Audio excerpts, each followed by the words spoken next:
মহৎগণকে সঙ্গে করে নিয়ে যে উৎসব করা হয় সেটা হবে মহোৎসব।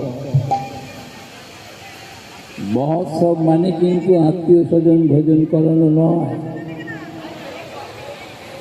মহৎকে দিয়ে যদি উৎসব না করা হয় সেটা মহোৎসব নামে খ্যাতি হতে পারে না। মহোৎসব, মহৎ ব্যক্তি কারা? মহাপ্রভু বলেছেন মহতের কথা 3 রকম ভাবে বললেন। ভক্তগণ পরিভাবে যখন মহাপ্রভুকে প্রশ্ন করেছিলেন যে প্রভু, শাস্ত্রে দেখা যায় বৈষ্ণব সেবা দিতে বলেছেন, 3 রকমের কথা বললেন। জীবে দয়া, নামে রুচি, বৈষ্ণব সেবন। জীবে দয়া বলতে আমরা মোটামুটি বুঝতে পারি, কারোর কিছু উপকার করলে, কোনো দান করলে, খাওয়ালে, বা অন্যান্য কোনো উপকার করলে তাকে জীবে দয়া করা বলতে পারি, মোটামুটি বোঝা যায়।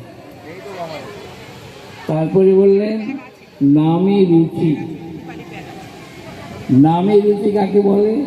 নাম 2-1বার মুখে অনেকে বলে ফেলে, কিন্তু রুচিসম্মত বলাটা খুব কম। সেটা কিরকম? নাম বললে যার মিষ্টি লাগে, ভালো লাগে, আরো করবার ইচ্ছা জাগে, তাকে বলে রুচি। ভালো যদি না লাগে রুচি তো বলা যাবে না।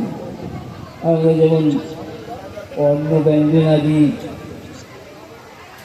সমস্ত কিছু জোগাড় করে যখন কোনো বন্ধুকে খাওয়াই, বন্ধুকে জিজ্ঞাসা করে অনেকে পাশে বসে, বন্ধু মোটামুটি যা কষ্ট করে জোগাড় করা হয়েছে আপনার ভালো লাগছে তো? হ্যাঁ, ভালো লাগছে তো? বন্ধু কি বলবে? যদি সত্যি সত্যি সুস্বাদু লাগে তাহলে বলবে ভালো লেগেছে, আর যদি আবুল তাবুল হয় তাহলে একটা খোঁজ ধরবে যে করেছে বটে সব কিছু, নুন নেই। হরে কৃষ্ণ। তাহলে এত কিছু খরচ করেও লবণটা বিহনে বেশ স্বাদ হয়ে গেছে, সেটা ঠিক ঠিক বন্ধুর সন্তুষ্টির কারণ হয় না। আর যদি সব ঠিকঠাক করে দেওয়া হয়, মন দিয়ে যদি তৈরি করা হয়, তাহলে বন্ধু বলবে ভালো হয়েছে।